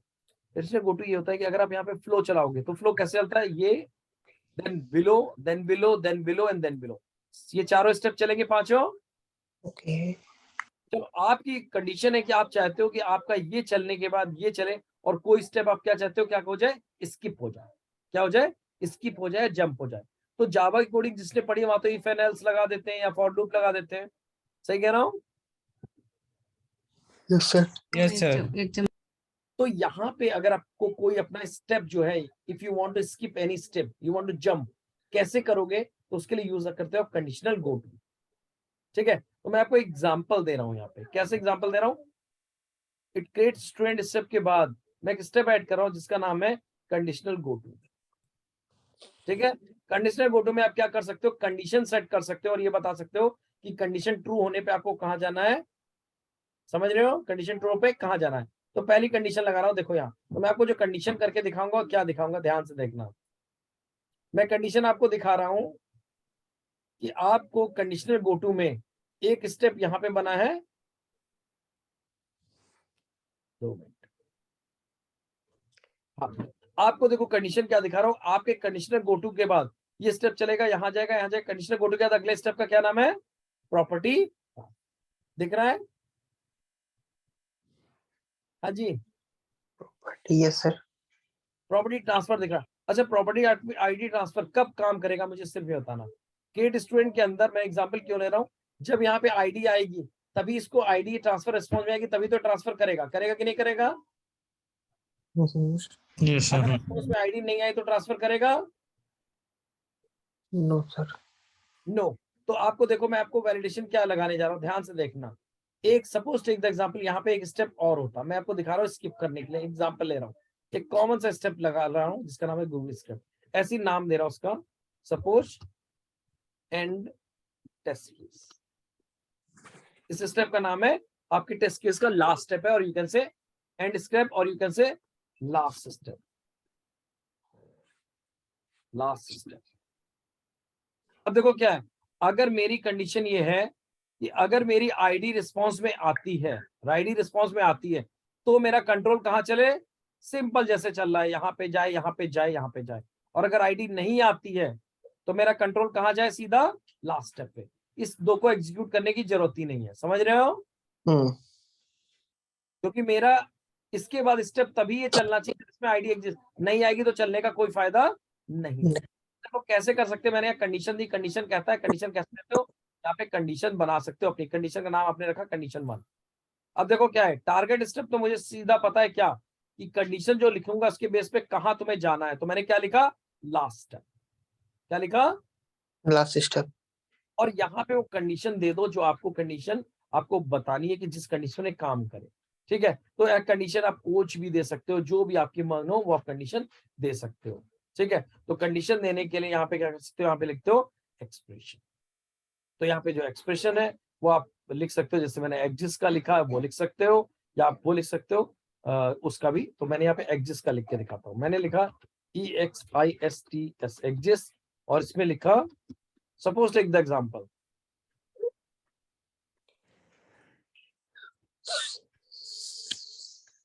और यहाँ पे लिखा मैंने एग्जिस्ट और डोमेन इससे मैंने लिखा हाइट। अब देखना क्या होगा, मैं आईडी एग्जिस्ट कर रहा हूँ, आई am just taking the negative example क्योंकि मेरे पास और कोई डेटा है नहीं। अगर यहाँ पे आईडी एग्जिस्ट कर रही है तो ये ट्रू होगा फॉल्स होगा? आईडी अगर आईडी मेरे रिस्पॉन्स, ये वैलिडेशन कहाँ चलता है, ये कंडीशन कहाँ लगती है, जो पिछला रिस्पॉन्स होता है। कि स्टूडेंट स्टेप में मेरा आईडी मिल रही है, यस सर। तो देखो मेरा कंट्रोल कहाँ जाएगा, मैं टेस्ट केस को रन कर रहा हूँ, ध्यान से देखना, इसको मैंने बंद किया और मेरा फ्लो देखना, मैं टेस्ट केस चलाऊंगा, लॉग में देखना कौन कौन से स्टेप चले और कौन कौन से नहीं चले।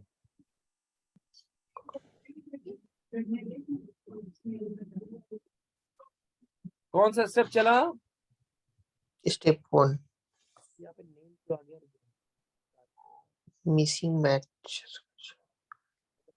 ये ऐसा क्यों हुआ? डोमेन इसमें प्रॉपर्टी ट्रांसफर में ओके, यहाँ पे नेम मैंने हटाया तो नेम टैग चला गया। 2 मिनट यहाँ पे नेम टैग, ओ सॉरी, कंट्रोल वाई, यहाँ पे नेम वाला टैग जो मैंने डिलीट किया ना, उससे नेम टैग चला गया। NAM यहाँ पे नेम टैग होना चाहिए। मैंने आपको समझाने के लिए डिलीट किया NAM, it is not a optional one. So name लिखा, यहाँ पे कुछ भी नाम ले, नाम देने की जरूरत नहीं, प्रॉपर्टीज अपने आप आ जाएगा। ठीक है, चलिए सेव किया और उसका चलो अब रन करते दोबारा। आप मुझे बताना मेरे लॉग में कौन सा स्टेप चला, कौन कौन से स्टेप चले। पहले सबसे कौन सा चला, ये देखो लॉग में प्रॉपर्टी ट्रांसफर चला, ट्रांसफर स्टेप चला। कंडीशनल गो टू के बाद कौन सा स्टेप चला? कंडीशनल गो टू के बाद get student by ID property transfer चला। कंडीशनल गो टू के बाद कौन सा स्टेप चला मेरे फ्लो में? Last step. बिल्कुल सही। और मेरे फ्लो में क्या लास्ट स्टेप के पहले कोई 2 स्टेप थे? Yes sir. तो यस वो उसने इन 2 स्टेप को ना चला के लास्ट स्टेप को क्यों चलाया? क्योंकि मेरी कंडीशनल गो टू में आप देखना, ये कंडीशनल क्या हो गई? ट्रू हो गई। क्या ट्रू हो गई?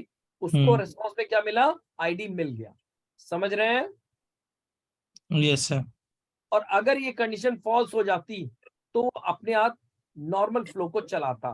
कैसे? देखो मैं बताता हूं, ये देखो, अगर मैं लास्ट स्टेप जो सॉरी अगर मैं कंडीशनल गो टू में कोई ऐसी चीज लिख दूं जो इसे फेल कर दे, एक एग्जांपल ले रहा हूं मैं, यहाँ पे आईडी की जगह क्या लिख दूं? नेम। क्या लिख दूं? नेम अभी चलेगा तो ये कंडीशन फॉल्स होगी कि ट्रू होगी? फॉल्स। तो फॉल्स का मतलब जो कंडीशन का फ्लो है वो लास्ट स्टेप में ना जाके क्या होगा? जो यूजुअल फ्लो है। आप फिर से देखना कौन सा स्टेप चला आपकी बात? गोट के बाद नेक्स्ट ट्रांसफर। नॉर्मल फ्लो चला ना? यस। तो आपको मैंने यहाँ पे इसको एक रियल मत मान के चलना, आप ये मान के चलो कि अगर आपको कोई भी स्टेप स्किप करना है तो आप अपने यहाँ पे उस हिसाब से वैलिडेशन को लगा सकते हो कि भाई ये कंडीशन हो तो मेरे स्टेप पे चले और नहीं हो तो नॉर्मल फ्लो चलो।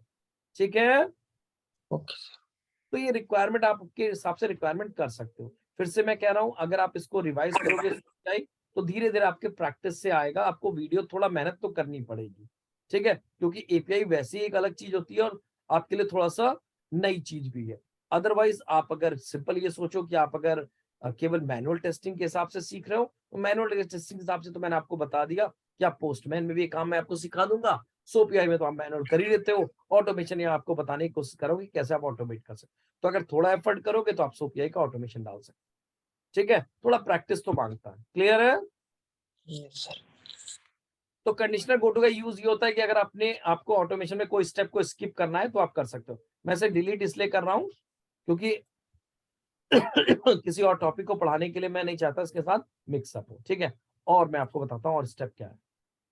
और एक स्टेप देखो, इसमें क्या होता है, आपका डिले स्टेप होता है। डिले स्टेप का क्या पर्पज होता है? ये तो बहुत कॉमन सी बात है। डिले स्टेप क्या होता है आपको पता है?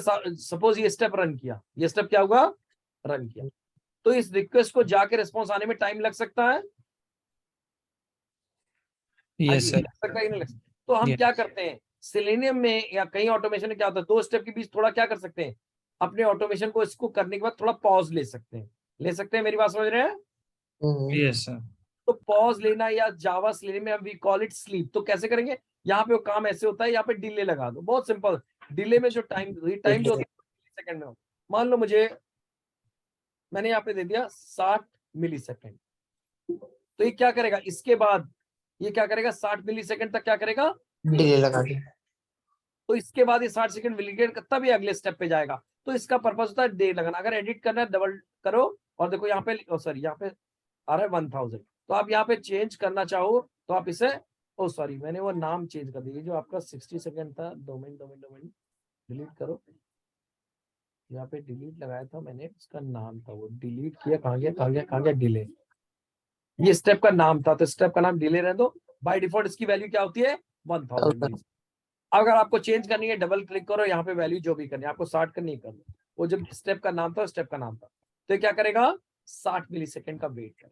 तो जहां जहां आपको दो स्टेप के बीच थोड़ा सा टाइम का गैप चाहिए, पॉज चाहिए, वेट चाहिए, आप डिले लगा सकते हो। ठीक है, ये बहुत सिंपल सा कॉन्सेप्ट है, इसमें कुछ समझने वाली नहीं। ठीक है, ठीक सर। अब आपको मैं बता रहा हूँ जो लास्ट इंपॉर्टेंट चीज है, जो इसमें इंपॉर्टेंट चीज है वही बता रहा हूँ। लास्ट इंपॉर्टेंट जो सबसे ज्यादा इंपॉर्टेंट है, but the limitation is that ये केवल आपके पेड वर्जन में है। आप एक बार चेक कर लेना, I have not check the latest version, लेकिन लेटेस्ट वर्जन के फ्री वाले के लेटेस्ट वर्जन में भी आई थिंक नहीं है क्या, कि आप एक्सेल से कैसे अपनी डेटा को रीड करके प्रोग्रामिंग चला सकते। ठीक है, अभी आप किससे डेटा रीड कर रहे हो, प्रॉपर्टीज फाइल से, सही कह रहा हूं। तो आप अपने अगर सीएम में किसी ने पढ़ा हो डेटा ड्रिवन प्रोग्रामिंग, क्या होती है डेटा ड्रिवन प्रोग्रामिंग, तो अगर आपको अपने सोपीआई में एक्सेल से डेटा उठा के आप एक काम करना है तो कैसे करते हैं वो मैं आपको दिखाता हूँ कैसे। तो काम करने के लिए काम करता हूँ, इसके अंदर के जो स्टेप्स हैं वो आपके जो ये वाले स्टेप है उन सबको हटा देता हूं मैं, डिलीट, है ना। और यहाँ पे प्रॉपर्टी ट्रांसफर हटा के पहले सबको आपको बिल्कुल फ्रेश दिखाता हूं मैं, सारे स्टेप फालतू के हटा देता हूँ।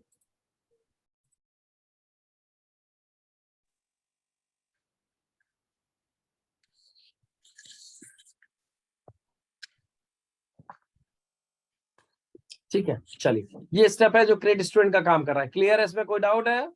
No sir. इसमें डेटा मैंने अभी क्या किया, प्रॉपर्टी सब कुछ हटा दिया, तो डेटा यहाँ पे मुझे यहाँ पे डेटा डालना है, लेकिन ये डेटा मैं चाहता हूँ कहाँ से है, एक्सेल से आए। तो एक्सेल में देखो डेटा कहाँ लिखा है, मैं आपको दिखा देता हूँ, डी प्रदीप डेटा, और यहाँ पे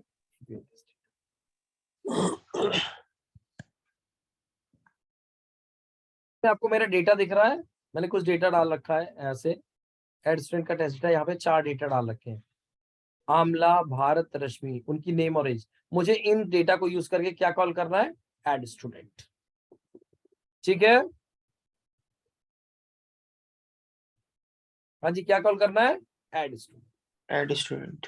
तो देखो यहाँ पे कैसे करते हैं, यहाँ पे टेस्ट डेटा पड़ा एक्सेल में, तो एक्सेल से अगर डेटा उठाना हो तो मेरे यहाँ स्टेप में, टेस्ट स्टेप में एक स्टेप ऐड करते हैं जिसका नाम है डेटा सोर्स। क्या नाम है, डेटा सोर्स।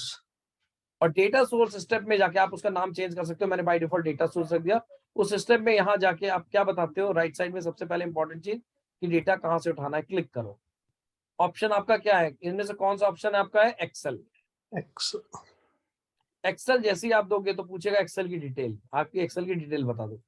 सबसे पूछेगा एक्सेल की फाइल बताओ, कहाँ फाइल है, तो आपको मैंने बताया कहाँ पड़ी है, डी के प्रदीप डेटा में, तो डी डेटा कहाँ लिखा है ये, और फाइल का नाम है API test data dot Excel. Copy कर लो, ये आपकी हो गई फाइल। फाइल सिलेक्ट कर ली, यस। फाइल के बाद आपको क्या देना है, वर्कशीट का नहीं। अब आपको क्यों मांग रहा है, क्योंकि एक एक्सेल के अंदर देखो सीट तो कई हो सकती है, टेस्ट डेटा भी है स्टूडेंट, जो भी शीट का नाम है उसे कॉपी करो और कहाँ डाल दो, शीट के। क्लियर है, यस। अब यहाँ पे आपसे पूरा स्टार्ट सेल, अब देखो स्टार्ट सेल मैं A1 करूंगा तो इसका पर्पस क्या होता है बताऊंगा। ये देखने के लिए सबसे पहले देखो करता है क्या, स्टार्ट सेल का मतलब आपकी एक्सेल में ये जो पहला होता है नेम, इसको क्या बोलते हैं, ए। Okay okay. ABC। फिर होता है B और C, तो जब जहां पे मेरा कर्सर है इसको बोलते हैं A1। क्या बोलते हैं, A1। इसके नीचे आओगे तो क्या होगा, A2, A3, A4। समझ गए, यस। और अगर मैं यहाँ से आगे बढ़ूं तो होगा A1, B1, C1। समझ गए, तो रो में होता है ABC, कॉलम में क्या होता है A1, A2, A6 कर।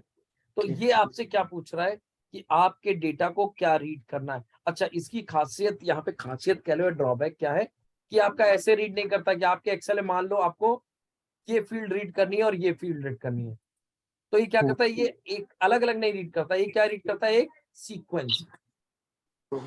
ये पहला कॉलम रीड करेगा, फिर दूसरा और फिर तीसरा। आप स्टार्टिंग डिसाइड कर सकते हो कि मुझे यहां से स्टार्ट करना है लेकिन ये नहीं डिसाइड कर सकते कि बीच में किसी कॉलम को क्या कर दो, स्किप कर दो। मेरी बात समझ में आ रही है? हाँ जी सर। तो देखो, अगर मैंने यहाँ पे लिखा है A1, A1 का मतलब है, A1 का मतलब है कि कहां से डेटा रीड करना शुरू करेगा, बताऊं कहां से, कॉलम यहां से। और अगला कॉलम क्या रीड करेगा अपने आप, B1 और A1। और ये रो अपने आप रीड करता है। अगली बार लूप खुद चलेगा, इस रो को रीड करेगा A1 A2 B2 फिर ऐसे, लेकिन आपको कॉलम वाइज बताना पड़ता है कौन कौन से कॉलम की वैल्यू आपको रीड करें। कॉलम का मतलब स्टार्टिंग कॉलम। तो अगर देखो मैंने यहाँ पे दे दिया A1 अगर मैंने दे दिया A1 तो देखो यहाँ पे दिखाएगा आपको रीड करके, लेकिन रीड करके जो डेटा आपका यहाँ पे लाएगा, यहाँ पे लाके कहीं स्टोर करना पड़ेगा ना उसे। डेटा तो वहां से ले आया, यहाँ पे क्या करना पड़ेगा उसे, स्टोर। तो यहाँ पे लेफ्ट में आप बनाते हो प्रॉपर्टीज या कह लो वेरिएबल्स। तो आप वेरिएबल बना लो, जो यहाँ पे जो वेरिएबल का नाम रखना उसका सीक्वेंस सेम रखना, जो यहाँ पे सीक्वेंस, वेरिएबल का नाम नहीं। पहले नेम डेटा है कॉलम में, फिर एज है, सब्जेक्ट है, तो यहाँ पे वेरिएबल किस सीक्वेंस में बनाओगे, नेम पहला वेरिएबल, ओके। दूसरा वेरिएबल का नाम एज, और तीसरे वेरिएबल का नाम सब्जेक्ट। ठीक है, तो 3 वेरिएबल आपने बना दिए, और यहाँ पे देखो 3 कॉलम आपको, ये 3 वेरिएबल दिख रहे हैं। अब ये जैसे ही आप इसे टेस्ट करना है तो मैं इस पर क्लिक करूंगा, ध्यान से देखना, आपको डेटा रीड होके दिखेगा। ये आपसे पूछ रहा है सैंपल, अभी ये ऑटोमेशन नहीं चला रहे हो आप, नॉर्मल पूछ रहा है टेस्ट के लिए कि आप कितने डेटा को मैं आपको दिखा दूं रीड करके। तो आपने 10 बोला है, देख लो आपके में डेटा रीड करके दिख रहा है मेरा, जो डेटा एक्सेल में पड़ा था। हाँ जी सर। तो आपने देखा कि सबसे पहला जो ये था, इसके अंदर नेम दिखा रहा है। तो कभी ये मत सोचना यहाँ पे नेम लिखा है इसलिए दिखा रहा है। क्यों दिखा रहा है, क्योंकि पहला कॉलम किससे स्टार्ट कर रहा है, A1। A1 से। वहां का अगला कॉलम है B1, तो B1 को किससे मैच किया, वहां का अगला कॉलम एज था, करा। राइट।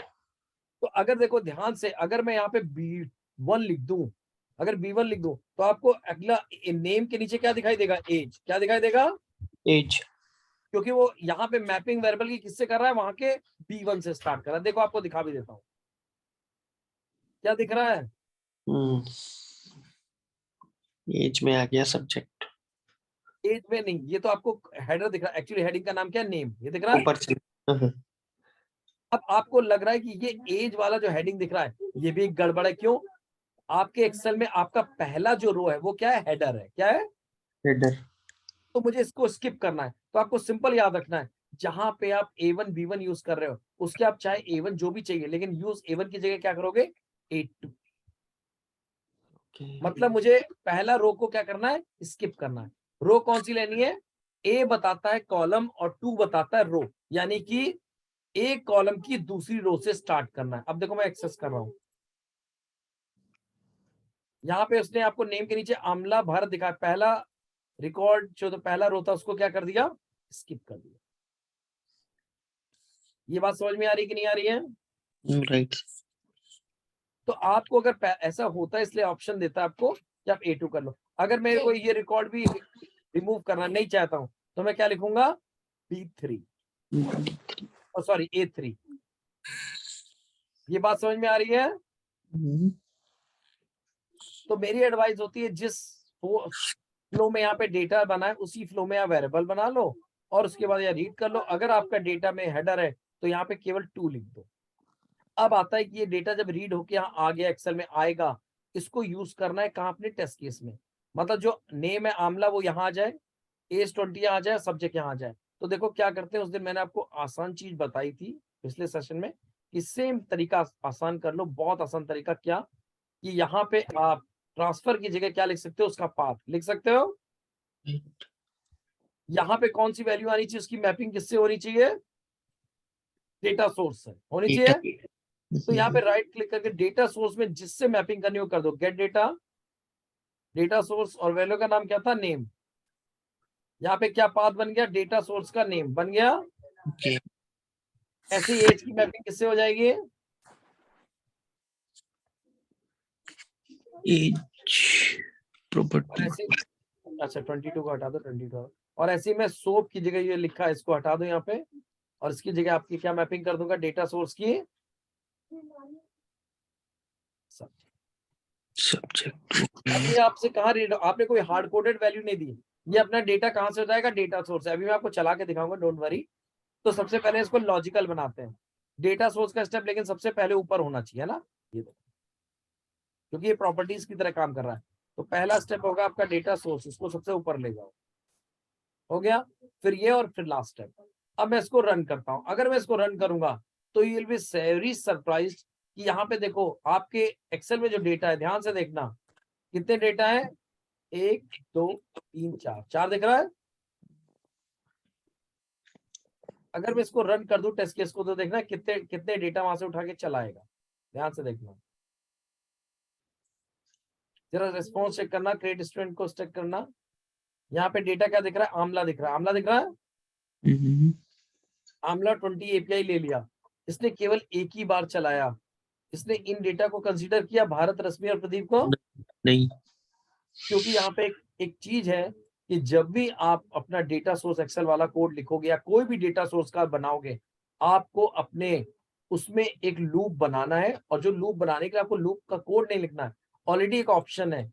इस स्टेप के बाद आपको एक ऐड स्टेप करना है जिसका नाम है डेटा सोर्स। ये स्टेप क्या करता है, आपका डेटा सोर्स का काम है डेटा बताना, और डेटा सोर्स लूप क्या करता है, जब तक उसके एक्सेल के सारे रिकॉर्ड खत्म नहीं हो जाएंगे तब तक ये अपने इस रिक्वेस्ट को बार बार चलाता है। चलाते रहेगा. इसीलिए आपको जो अपनी रिक्वेस्ट का स्टेप है वो डेटा सोर्स और डेटा सोर्स लूप के बीच में रखना। अब इसके अंदर देखो आपको क्या दे रखा है, आपको कैसे बताता है लूप कहां से कहां तक चलेगा। इसने बोला डेटा सोर्स स्टेप, मतलब डेटा सोर्स कहां पड़ा है, तो डेटा सोर्स का नाम डेटा सोर्स है। टारगेट स्टेप मतलब जब एक बार लूप चलाएगा तो दोबारा कंट्रोल कहां जाएगा, इस स्टेप पे जहां पे रिक्वेस्ट दोबारा जा रही है। ये हो गया Create student setup. भाई, हर बार रिक्वेस्ट इसी से जनरेट हो रही है। Mm-hmm. अब इसे कर दो ओके। अब मैं आपको सेम टेस्ट केस रन करके दिखाऊंगा, और ये चलेगा कम से कम 4 बार। कितने बार, 4 बार. क्योंकि चारों डेटा को रीड करेगा एक एक करके लूप की वजह से। ये देखो, अब चेक करना तो चेक कर लो कि क्रिएट स्टूडेंट कितनी बार चला है, चेक कर लो। 1 बार, 2 बार, 2 बार. 3 बार 3 बार. और 4। 4. और आप चेक कर लो इसमें अलग अलग डेटा लेके आया। पहले ये डेटा उठाया, आमला है, Mm-hmm. इसका रिस्पॉन्स ये आ गया है। अगला जरा चेक करो लॉग में, जब ये चला क्या डेटा लेके आया। Bharat. अगला जब लूप में अपने जब अगला लूप चला इसने, तो देखो डेटा क्या लेके आया, रश्मि। और लास्ट में खुद चेक करो, तो इसने डेटा क्या कर दिया, एक एक करके एक्सेल से सारे डेटा उठा लिए। अगर आपके एक्सेल में डेटा अभी कितने स्टेप चल के दिख रहे हैं, 10 चले, 10. तो एक काम करो, अभी डेटा बढ़ा दो आपके सामने। इसी डेटा को एक बार और कर देता हूं आपको दिखाने के लिए कि सही चल रहा है कि नहीं चला। इसी डेटा को बढ़ा दो आप, ठीक है। अब देखना है कितने बार रिकॉर्ड ऐड करेगा, रिक्वेस्ट चलाएगा 8 बार। भाई 8 डेटा है कि नहीं देता है। हाँ जी, एक्सेल में कितने रोज बना दी मैंने टेस्ट डेटा की, 8. तो देखो मैं इसको चला रहा हूँ, ये 8 बार चला देगा। इसको यहाँ पे लॉक क्लियर करके अपने आप क्लिक करेगा, देखना इससे कितने स्टेप बने। कितने स्टेप बने, 18। 18. 18 क्यों बने बता दो, यहाँ से चेक करो। जब ये डेटा सोर्स लूप चलता है तो ये स्टेप कितनी बार चलेगा, डेटा सोर्स ये चलता है केवल एक बार। कितनी बार चलता है ये, एक बार। लेकिन 12 जितने बार एक्सेल में डेटा है उतनी बार ये 2 स्टेप उतनी बार चलेंगे, ये और लूप। ये कितनी बार चलते हैं दोनों, जितना एक्सेल में एस डेटा है। डेटा सोर्स एक बार चला, एक हो गया। क्रिएट स्टूडेंट और डेटा सोर्स लूप चलते हैं जितनी बार आपके एक्सेल में डेटा है। कितने डेटा दिख रहे हैं इस समय, 8। तो एक स्टेप कितनी बार चलेगा,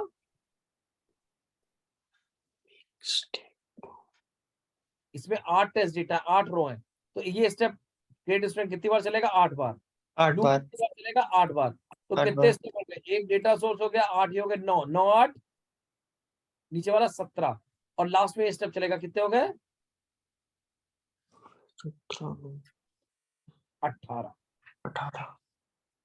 तो आपका ये स्टेप डेटा सोर्स एक बार चलता है जहां से आप एक्सेल बताते हो, और ये दोनों स्टेप आपके उतनी बार चलते हैं जितने आपके एक्सेल में डेटा है। आपको देखना है, देखो मैं कम कर देता हूं, अगर मैं यहाँ से 4 डेटा हटा दूं, ठीक है, अब आप देखना है कितनी बार चलेगा, सिर्फ इतनी बार देखना।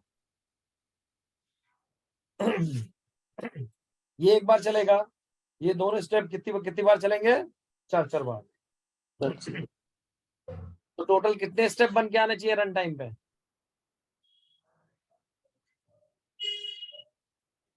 10। आप काउंट करके देख लो। डेटा सोर्स एक बार चला, क्रिएट स्टूडेंट चला 4 बार, 4 और 1 कितने हो गए, 5। और ये भी चलेगा 4 बार, कितने हो गए, 9। 9। और लास्ट में एक स्टेप ये चला, ये हो गया 10। 10 बार। ठीक है, तो आपका ये ऑप्शन लेकिन केवल आपके प्रो वर्जन में है, और पेड वर्जन में है कि अगर आपको एक्सेल से डेटा रीड करना है तो आप उसे ऐसे कर सकते हो, डेटा सोर्स और डेटा सोर्स लूप की। अब मैंने आपको 4 का एग्जांपल दिया, आप इसमें 1 लाख डेटा डाल दो, ये लूप कितनी बार चल जाएगा, 1 लाख बार। 1 लाख। तो ये आपका जहाँ पे सोपिया यूज होता है वहां का यूज करते हैं। इतना बहुत ज्यादा, इतना आपकी जो कह सकते हो, इतना यहाँ पे ऑप्शन दिख रहा है, आपको अभी लग रहा है कि थोड़ा थोड़ा टफ है, लेकिन ये काम पोस्टमैन में अगर करना पड़े आपको तो बहुत आपको टफ लगेगा। हाँ, कहाँ पे काम आसान हो सकता है, जिसने जावा पढ़ी हो तो रेस्ट एश्योर्ड में, रेस्ट एश्योर्ड में काम बहुत आसान हो जाता है, बहुत नहीं, बहुत का बहुत आसान हो जाता है, क्योंकि रेस्ट एश्योर्ड में आप यूज करते हो जावा, तो वहां पे लूप लगाने के लिए आपको लूप पता है, फॉर लूप आपको खुद पता है, वाइल लूप आपको पता है, समझ रहे हैं। तो अदरवाइज यहाँ पे आपको ये ऑप्शन दे रखा है in the form of options, in the form of UI. तो यहाँ पे सिर्फ देखो क्या है कि अगर आप यहाँ पे थोड़ी प्रैक्टिस करोगे, थोड़ा प्रैक्टिस करोगे, देन ओनली यू कैन, थोड़ा प्रैक्टिस करनी पड़ेगी इसमें, ठीक है, लेकिन फिर भी it is very easy in comparison to the coding part, ठीक है। और सेम चीज जो मैंने आपको बोली है, सेम ऑप्शन अगर आपको प्रैक्टिस करनी है, ये मैंने आपको सोप का एग्जांपल दिया, सेम देखो मैं आपको यहाँ पे भी दिखा सकता हूँ, सेम है, कुछ भी डिफरेंस नहीं है। एक एग्जांपल आपको ऐड का दिखाता हूँ, सेम ऑटोमेशन वैसे ही होगा। सबसे पहले ऐड में यहाँ पे टेस्ट की जगह क्या होगा, रेस्ट, इसका नाम होगा ऐड स्टूडेंट या क्रिएट स्टूडेंट, जो आपको नाम रखना है। ये देखो यहाँ पे जो ऑपरेशन चूज करना है वो क्या, यहाँ रेस्ट के ऑपरेशन, तो यहाँ पे जो होगा क्रिएट स्टूडेंट रिक्वेस्ट, ये देखो इसको क्लिक कर दो, इसको कर दिया ओके। यहाँ पे देखो सेम वैसी सब कुछ बंद कर देता हूँ पहले मैं, फिर आपको दिखाऊंगा सेम चीज सारी। ये आपका देखो यहाँ पे ऐड स्टूडेंट हो गया, ये रेस्ट का आपको बता रहा हूँ, ऑटोमेशन दोनों का सेम है रेस्ट में। सबसे पहले यहाँ पे रिक्वेस्ट ऐसे देखो ज्यादा आसान रहेगा। अच्छा, रेस्ट में जब पोस्ट करो तो आपको भी पता है यहाँ पे बॉडी होती है ना बॉडी, और डेटा इस बॉडी में, यहाँ पे डेटा में कहाँ चेंज करके डालना है, यहाँ पे डेटा अभी प्रॉपर्टी से डाल सकते हैं, वो मैंने आपको जैसे वहां दिखाया बहुत आसान है। अगर यहाँ पे एक्सेल से दिखाना पड़ता तो देखो फिर से बहुत आसान है। सेम तरीका क्या होता है, देखो कोडिंग, पहले यहाँ पे स्टेप ऐड करते हैं, डेटा सोर्स करते हैं, है ना, ये देखो सेम प्रोसेस है सर। सेम प्रोसेस, तभी तो मैंने कहा ऑटोमेशन में कोई डिफरेंस ही नहीं है। ये पहले स्टेप डेटा सोर्स ये ऐड किया, सेम तरीका आपको जो भी जहां से एक्सेल रीड करनी है, ऑटोमेशन दोनों का सेम है, यही सोपीआई का फायदा है। ऑटोमेशन सेम है, केवल क्या होता है जो कॉन्फ़िगर करते हैं रेस्ट ऑफ प्रोजेक्ट, वो केवल डिफरेंस होता है। यहाँ पे 3 प्रॉपर्टी, आपको 3 प्रॉपर्टी चाहिए, यहाँ पे 3 वेरिएबल बना दो, कुछ भी जो नाम रखने, मैंने रख दिया नेम, एज, मतलब सेम तरीका, सब कुछ सेम है, नेम, एज, सब्जेक्ट। केवल रेस्ट के अंदर जो सेट हो रहा है वो पाथ की जगह आपकी बदल जाती है, वो कहाँ हो जाता है, नीचे आपकी प्रॉपर बॉडी में अलग।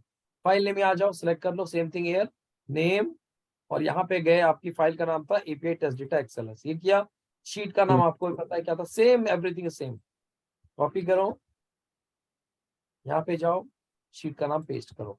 पहले हेडर रो को हमें हटाना है तो यहाँ क्या लिखेंगे, A2 करके देख लो, अगर चेक करना चाहो, चेक करने की जरूरत नहीं है, लेकिन चेक करना चाहो तो देखो प्रॉपर सही चल रहा है, ये देखो ये। अब इसको यूज करने के लिए क्या करना था, मैंने बताया ऐड स्टूडेंट में जाके सबसे पहले मैपिंग करो, इस 99 की जगह किसकी लिखनी है, पाथ डेटा सोर्स की। तो देखो यहाँ पे राइट क्लिक करो, और खुद भी लिख सकते हो, मैंने बताया था कर्ली ब्रैकेट, फिर वो, और या तो यहाँ पे अगर यूज करना चाहो ये कर लो। मैंने कर दिया नेम, और सॉरी यहाँ पे एज रखना था, मैंने गलती से कर दिया तो कोई बात नहीं, हम यहाँ काम कर सकते हैं, खुद ही यहाँ पे टाइप कर दे रहा हूँ AGE, क्लियर है। Yes, sir. अच्छा, यहाँ पे एज का जो होगा वो वेरिएबल का नाम यहाँ पे सेम होना चाहिए। डेट ऑफ बर्थ वेरिएबल का नाम क्या है? कैपिटल में एज, ठीक है, Hmm. यहाँ पे कैपिटल में एज, दैट शुड बी। अब देखो यहाँ पे नेम को कर दूंगा, नेम को कैसे करूंगा, नेम का लिख दो, ये सेम पाथ लिख सकते हो या ऐसे लिख दो, दोनों ऑप्शन आपके पास है जो आप लिखना चाहो। यहाँ पे लिख रहा है नेम, तो ये नेम पे क्लिक, ठीक है। ऐसे यहाँ पे सब्जेक्ट पे करना है, हटाया और यहाँ पे सब्जेक्ट पे लिख दिया, राइट क्लिक और यहाँ पे कर दिया गेट डेटा। तो मैंने आपको तो दोनों तरीके बताए, आप ये चाहो तो खुद लिख सकते हो, मैंने बताया ना स्टेप का नाम है और अब ये आपका चल जाएगा। अब लेकिन अभी इसमें क्या कमी बची है, एक डेटा को इंसर्ट करेगा, क्या और ऐड करना है, लूप। लास्ट में जाओ, इंसर्ट करो, इंसर्ट करने के बाद स्टेप ऐड करो, डेटा सोर्स लूप, और यहाँ पे वही आपको बताना है सिर्फ कि डेटा सोर्स के स्टेप का नाम क्या है, डबल क्लिक, पहले स्टेप का नाम डेटा सोर्स है जहां से डेटा उठ रहा है, Hmm. ठीक है, और आपका जो टारगेट स्टेप है ऐड स्टूडेंट, यहाँ पे आपको डेटा पहुंचाना है। अरे डेटा सिलेक्ट, अच्छा सिलेक्ट नहीं कर पाया था, ये क्लिक किया, ओके। Okay. अब ये देखो मैं आपके सामने चला रहा हूँ, इसको बंद करके आप सिर्फ देखना कि आपके रेस्ट एपीआई में भी सेम ऑटोमेशन चल रहा है कि नहीं चला है। देखो लॉग चेक करना, सब कुछ सेम है, बिल्कुल सेम है, कुछ भी करके देख लो। यहाँ पे जेडीबीसी जो बताया वो भी रिवाइज करके देखो, ये देखो चला है यहाँ पे। Hmm. देखो यहाँ पे मैंने एंड स्टेप अलग से नहीं बताया, तो ये स्टेप एक बार चलेगा और ये दोनों कितनी बार चलेंगे, जितनी बार डेटा है। ये जितनी चला बार- एक बार, ये 4 बार चलेगा, 4 बार, तो टोटल कितने हो गए, 9। No. आप देखो यहाँ चेक करके देख लो, देखो एक बार एड्स ने एक बार चला, 2 बार चला, 3 बार चला और 4 बार, क्योंकि 4 डेटा थे। पहला डेटा आपको चेक करके दिखाता हूँ, आमला, Yes. भरत, Yes. रश्मि, और यहाँ पे देखो लास्ट स्टेप चलेगा। ऑटोमेशन दोनों का सेम है, सिंपल आपको ध्यान रखना है, चाहे सोप में हो चाहे वो, ठीक है। सेम मैंने आपको बताया था उसमें कि कंडीशनल, गो टू और सब कुछ एवरीथिंग सेम, सब कुछ वैसे ही है। अगर आप इसमें ये देखना चाहो कि आपको डेटा सोर्स वाला सब कुछ, इसमें तो कोई डाउट ही नहीं है कि यहाँ पे अगर मैं डेटा वो करूंगा क्या बोलता जेडीबीसी, वो तो सेम होगा, क्योंकि उसका किसी उससे तो मतलब ही नहीं है। इसका स्टेप तो किससे मतलब है, डेटा डेटाबेस से डेटा को फेच करना, Hmm. ठीक है। तो यहाँ Okay. पे आप स्टेप यूज, तो इसके अलावा जो स्टेप है कंडीशनल, गो टू और ये आपका डिले, सब कुछ सेम है। केवल डिफरेंस क्या आता है, रेस्ट में रेस्ट वाला यूज होता है और सोप में सोप। तो बाकी जो मैंने आपको काम बताया इससे आप रिवाइज करो। इसमें ये होगा, एसर्शन भी सेम हो गया। एसर्शन देखना चाहते हुए देखो, इसमें जाके दिखा रहा हूं मैं आपको, एसर्शन का टैब दिख रहा है, हाँ जी सर। यहाँ पे एसर्शन में करोगे ऐड एसर्शन करोगे, तो यहाँ पे ऐड एसर्शन में फिर से क्या है, पहले आप ये देख लो कि आपका एक्सएमएल में क्लिक किया, ये भी एक्सएमएल बन के आ रही है, एसर्शन भी सेम तरीके से ऐड होगा, देख लो। एक्सपाथ किया, क्या करते थे, वैल्यू चेक करनी तो क्या करोगे, स्लैश आईडी, एक्सपेक्टेड में क्या करोगे 307। मैं अगला वाला चेक कर रहा हूँ, ये देखो अभी फेल दिखा रहा है क्योंकि एग्जिस्टिंग में 307 बना है। अगली बार चलाता हूँ, बंद करो, पूरा टेस्ट केस चला दो, यहाँ पे फेल हो रहा है। फेल हो रहा है। हाँ फेल क्यों हो रहा है बताऊं, पहली बार पास हो गया, अगली बार फेल हो रहा है, क्यों, लूप में पहले वाले के लिए वैलिडेशन क्या हुआ 3071 728, लेकिन जब अगली बार लूप में चलेगा तो यहाँ तो आईडी क्या बनेगी 3073, अगली वाली बनेगी, एक एक बढ़ के। 73। और आपने वैलिडेशन में हार्ड कोडेड क्या लगा दिया, ये आपको यहाँ पे वैलिडेशन देखो क्या लगाना है जिससे आपकी प्रोसेस सही होगी। वैलिडेशन क्या लगाऊंगा, ध्यान से देखना, यहाँ क्या हो वैलिडेशन, वैलिडेशन में आपने हार्ड कोडेड लिख दी। एक्चुअली वैल्यू क्या होनी चाहिए, ये वैल्यू होनी चाहिए सेम सीक्वेंस में जनरेट होनी चाहिए, समझ रहे हो मेरी बात, 3071 3072 ऐसे होनी चाहिए। Is it okay? राइट। तो ये होनी क्या चाहिए कि जैसे मैंने वहां पे प्रॉपर्टीज डिफाइन किया था, यहाँ पे आपको एक कॉलम और होना चाहिए, क्या होना चाहिए था, आईडी, क्या होना चाहिए, जनरेटेड आईडी। अगर ये होता है यहाँ पे कॉलम, तो सेम तरीका आप यहाँ पे पहले लिख देते हैं कि सपोज टेक द एग्जांपल, जब आप चलाना शुरू कर रहे हो तो यहाँ पे 30 समथिंग है। इसका और भी तरीके बताऊंगा, लेकिन अभी मैं सिंपल बता रहा हूँ। तो यहाँ पे 3071 होता है और ऐसे आपका 3072 होता है और ऐसे आपकी यहाँ पे आईडी बढ़ती जा रही है। ठीक है, तो अगर आपको यहाँ पे अभी मैं चला के दिखाऊं तो देखो सिंपल से क्या होगा, इसको ऐड करने के लिए आपको ऑटोमेशन में सबसे पहले क्या करना पड़ेगा, ध्यान से देखना। पहले तो प्रॉपर्टी यहाँ पे डेटा सोर्स है, एक कॉलम और बढ़ाना पड़ेगा। हाँ जी, यस और नो? Yes. तो ये कॉलम क्या करेगा, लास्ट कॉलम की वैल्यू रीड करेगा। अगर आप देखना चाहो तो ये देखो रीड कर रहा है। Okay. कुछ आईडी नहीं है, नहीं सर। क्यों नहीं आया, क्यों नहीं आया, क्यों नहीं आया? क्योंकि हमने कहीं गलत जगह किया है क्या? Let me see, let me check. Generated ID मैंने सेव नहीं किया क्या? 2 मिनट एड स्प्रिंट भी किया, ये भी किया। हाँ जी, उसमें सेव नहीं किया था, देख रहा आ रहा है। आ गया सर। तो यहाँ पे आपने कॉलम, अब इस कॉलम को जो आप रीड कर रहे हो तो इसी को रीड करके यहाँ पे डाल दो। कहाँ पे, जहाँ पे आपका एड स्ट्रिंग वाला है, आपका वैलिडेशन है, यहाँ पे आपको एक्सपाथ मैच में क्या डालना है, यहाँ पे डाल दो पाथ। इसका पाथ डाल दोगे जो वेरिएबल रीड करके लाओ, तो हर बार लूप में क्या करेगा, वहां से वैल्यू को रीड करेगा। Data source expected value. Clear है? क्लियर है। तो अभी आपका स्टैटिक नहीं हो गया, ये हो गया डायनेमिक। अब आपको बस ये ध्यान रखना है, जब आप चला रहे हो तो अभी दूसरे तरीके बताऊंगा, क्योंकि इसमें एक ड्रॉबैक है। आपको पता है 3073 पे लास्ट बार ये चला था, ठीक है, और अब जो आपका डेटा बनेगा वो किससे बनेगा, 3074 से। तो यहाँ पे आपका जो डेटा आपकी जनरेटेड आईडी एक्सपेक्टेड है वो होगी 3074, और उस हिसाब से आप यहाँ पे क्या कर दोगे, ये बना, सॉरी 3074 है, यहाँ पे 3074 और 3075 करके ऐसे बनेगी।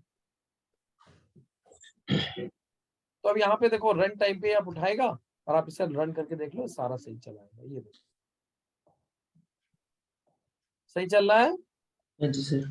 तो अभी मैं आपको लेकिन ये भी तरीका बताऊंगा कि हर बार आप ऑटोमेशन चलाने जाओगे तो क्या एक्सपेक्टेड यहाँ पे चेंज करोगे क्या? कोई ऐसा तरीका है कि यहाँ पे आईडी आपको पता है जो भी हो, वहां से हम क्या करें, जो भी आपकी डेटाबेस में है उससे एक बढ़ के आनी चाहिए। सही कह रहा हूँ? तो आप वो भी काम यहाँ पे कर सकते हो। कैसे कर सकते हो? उसके लिए आपको चूंकि पता है डेटाबेस में हर बार बढ़ती है, तो आप यहाँ पे एक ट्रिक इस्तेमाल कर सकते थे। क्या कि यहाँ पे जो आपका लूप है, इसके बाद आप क्या करो, यहाँ पे एक डेटाबेस का स्टेप ऐड कर दो। क्या ऐड कर दो? स्टेप ऐड कर दो। किसका? एड स्टूडेंट के बाद। मेरी बात समझ रही है? यस। एड स्टूडेंट के बाद ऐड कर दो। एड स्टूडेंट के बाद मैं कह रहा हूँ वैलिडेशन कर रहा है, तो वैलिडेशन में, अच्छा वैलिडेशन में मैंने ऐड स्टूडेंट का वैलिडेशन कर रखा है। तो हाँ, इस आईडी को आप डेटाबेस से उठा सकते हो। कैसे?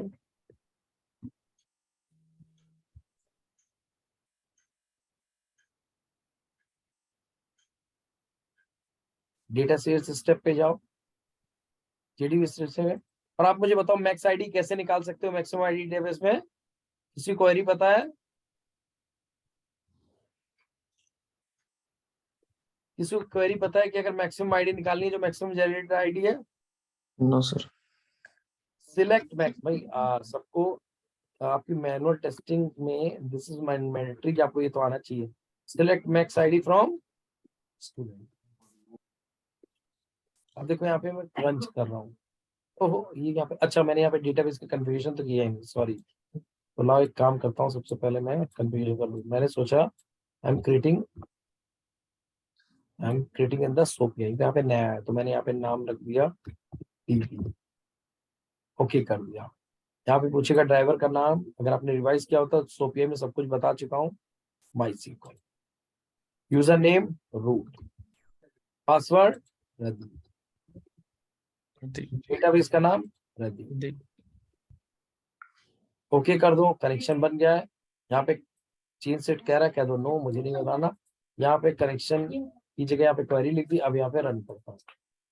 यहाँ पे रिजल्ट में क्या आ रहा है देखो, 3077 आ रहा है। तो अब मैं यहाँ पे देखो क्या करूंगा, इसका मतलब जब भी मेरा ये आईडी बने तो मेरा एक काम करना है, मुझे काम करना, सॉरी काम करें, इस आईडी को यहाँ पे बने तो मेरे वैलिडेशन में क्या होगा, पहले तो ये स्टेप इसके रन ऊपर होना चाहिए तभी वैलिडेशन होगा। यहाँ किया, और देखो मैं एड स्टूडेंट में वैलिडेशन में क्या लिखने जा रहा हूँ, इसी को कहते हैं कि थोड़ा सा आपको अपना लॉजिक इस्तेमाल करना है। लॉजिक क्या इस्तेमाल करना है वैलिडेशन में? वेरिएशन क्या लिखा है आपने? एक्सपेक्टेड आईडी ये लिखा है। हाँ जी, ID.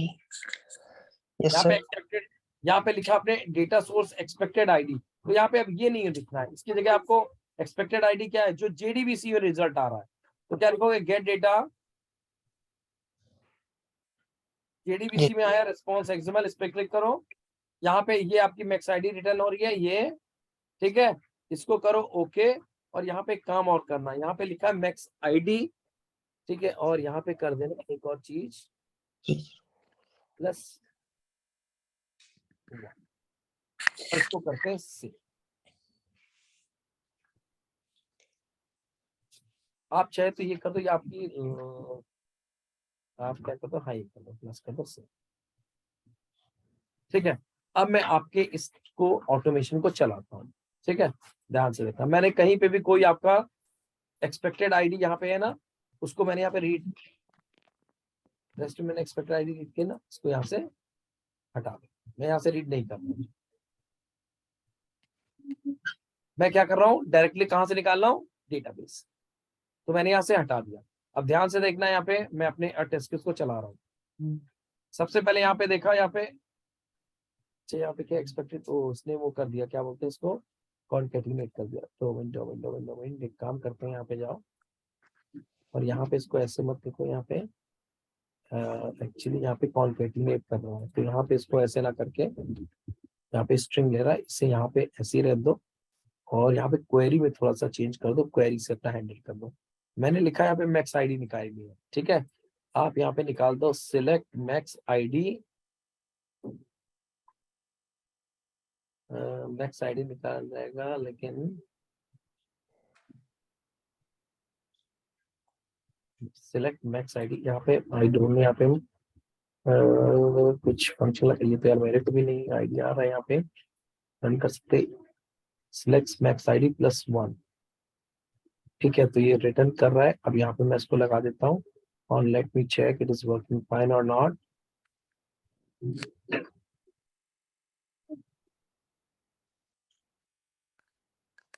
नहीं, कहाँ पे गड़बड़ कर रहा है, वैल्यूएशन में क्या गड़बड़ कर रहा है? एड जो field expert contains comparison field for, नहीं मैंने एक्सपर्ट एक्सडेटा में एक्सपर्ट को मैच कर कुछ गड़बड़ किया मैंने।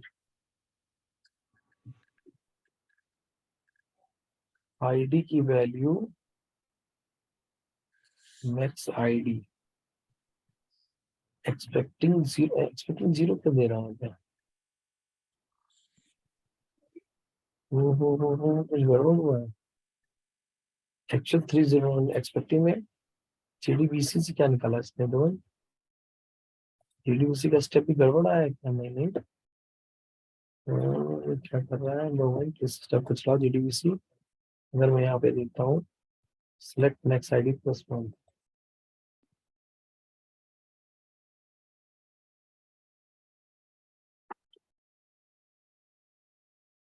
मैक्स आईडी, अच्छा सॉरी, स्टेप का नाम यहाँ पे चेंज हो गया, सॉरी यहाँ पे देखो मैंने मैक्स आईडी +1 कर दिया, तो यहाँ पे अब मैं समझ इसका पाथ चेंज हो गया। Okay let me make it clear, double यहाँ पे ये जो पाथ है मैक्स आईडी करके लिखा हुआ है, और यहाँ पे इसको क्या, let me change the path, मैं फिर से इसका दिखाता हूँ, ब्लैंक नहीं देना चाहिए, gate data JDBC request this one max ID this one and click on okay. अब इसको अब सही है। Now let me close it. Now let me close it and now let me run the test case. Simple error will do the trick. अरे यार फिर से गड़बड़ आ गया। What is happening here? अच्छा पहला चल गया, जेडीबीसी कैसे आ गया, पहला चल गया।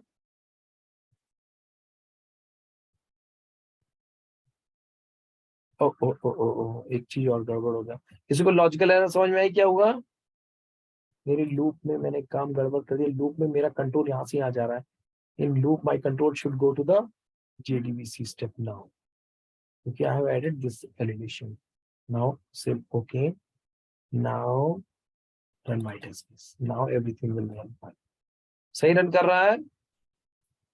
Yes, sir. Because logically actually I was just breaking the flow. खुद देखो क्या कर रहा है, जब फ्लो चलेगा कैसे चलेगा, डेटा सोर्स से एक्सेल से डेटा सोर्स से रीड कर लिया, जेडीबीसी से इस समय आपके डेटाबेस में जो भी आईडी पड़ी है उससे एक मैक्सिमम आईडी निकाल ली इसने, मतलब next ID. Getting my point? Yes. तो जब आपकी नेक्स्ट आईडी निकालेगा, क्या निकाल, that is the use of manual testing. Manual testing में आपको क्यों आनी चाहिए? इस समय रिस्पॉन्स में आईडी क्या मिली, 3082, क्योंकि आपके डेटाबेस में मैक्सिमम आईडी क्या है, 3081। तो आपने अपने डेटाबेस से पता कर लिया कि मेरी अगली आईडी क्या जनरेट होनी थी, 3082। True. Yes. तो आपके मेरे ऐड स्टूडेंट में देखो मैंने क्या वैलिडेशन लगाया वैलिडेशन सेशन में, कि आपकी जो इस समय आईडी आनी चाहिए वो क्या आनी चाहिए, जो आपके डेटाबेस से रिजल्ट आ रहा है, जो कि क्या है, नेक्स्ट आईडी। तो ये नेक्स्ट आईडी पहली बार में नेक्स्ट आईडी क्या बनेगी, 30, ठीक है, ये बनेगी आईडी क्या बनेगी जो आपका रिजल्ट में आ रहा है, 8 2 30 जो भी आपकी थी यहाँ पे 308। अब अगली बार लूप चलेगा तो कंट्रोल कहाँ पे आएगा, मैंने इसलिए लूप कंट्रोल क्या डाला, जेडीबीसी। अगली बार नेक्स्ट से मैक्स आईडी निकालेगा तो क्या बन जाएगी, 3086। और एड स्टूडेंट के रेस्पॉन्स में भी क्या बननी चाहिए, 3086। तो इस तरह से आप अपना लॉजिकल कोड लिख सकते हैं। ये इस तरह से आप अपना लॉजिकल कोड यहाँ पे, are you getting my point? Yes. तो आपका चाहे ऑटोमेशन आपका सोप का हो या ऑटोमेशन आपका रेस्ट का हो, ऑटोमेशन दोनों केस में सेम होगा। केवल आपका क्या चेंज होगा कि आपका वहां पे सोप के स्टेप यूज होते हैं, यहाँ के रेस्ट के स्टेप यूज होंगे। और अगर बात करें लॉजिक की, तो logic will always be different. Logic तो आपको डिपेंड करता है आपको अपनी क्या रिक्वायरमेंट, ठीक है।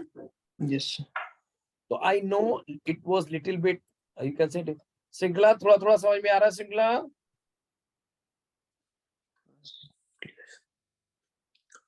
श्रृंखला लिखित आपको थोड़ा थोड़ा समझ में आ रहा है? Yes, sir. ठीक है, तो इसको Yes, sir. थोड़ा थोड़ा आपको रिवाइज करना है and then you can do one thing. आप लोग उस व्हाट्सएप ग्रुप में आप लोग आपस में सिर्फ ये डिस्कस करो कि आप ये कर रहे हो, क्या चैलेंज आ रहा है। ये इट नीड्स अ प्रैक्टिस। अगर आप प्रैक्टिस करोगे तो आपको यही चीज आसान लगने लगी। When I learn this thing, जब मैंने लगा था मुझे भी टफ लगा था। क्यों? क्योंकि बेस यू कैन से मेरे को तो किसी ने बताया भी नहीं, done my own effort to understand what is soap या something like that.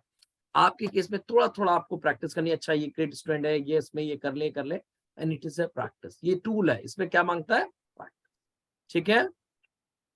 Yes, sir. तो what I can expect from everybody of you कि आप थोड़ा सा प्रैक्टिस करो।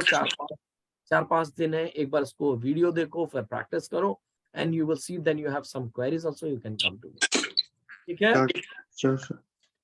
और जब आप इसमें कंफर्टेबल हो जाओगे ना सोपीआई में, then I will start the REST automation. और रेस्ट ऑटोमेशन में आई विल टेल यू कि आज के टाइम में सबसे ज्यादा डिमांड उसी की है। सेकेंड थिंग इज दैट आपकी जावा कोडिंग जो होती है, मैं ऑलवेज उसको क्या मानता हूँ, आसान। और रेस्ट एश्योर्ड के केस में तो टफ है ही नहीं। रीजन इज दैट उसमें बहुत ज्यादा कॉम्प्लेक्स चीजें आपको इस्तेमाल नहीं करनी, बहुत आसान है। मैंने उस दिन आपको एक ग्लिम्स तो दिखाया था ना, किसका, कैसे रेस्ट एश्योर्ड को कॉल करते हैं। अब केवल क्या बचता है उसका, वैलिडेशन।